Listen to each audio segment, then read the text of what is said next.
Praise the lord. సామెతలు 20వ అధ్యాయం 7వ వచనం చదువుకుందాము.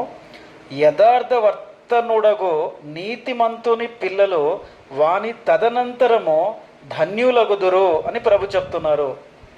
ఇప్పుడు మన పరిశుద్ధ గ్రంథం నుంచి మనం చూస్తే ప్రభువును దేవుని ముందు నీతిమంతుడుగా యథార్థంగా జీవించింది ఎవరు అంటే అబ్రహాం గారిని మనం తీసుకుందాం. అబ్రహాము దేవుని మాటకి లోబడి దేవుని మాటను ప్రేమించి తాను తన బంధువులను తన దేశమును విడిచి దేవునికి దాసుడుగా జీవించాడు. దేవుని మార్గంలో జీవించాడు, నడిచాడు. దేవుని నమ్మడమే నీతి అని బలంగా నమ్మి జీవించాడు.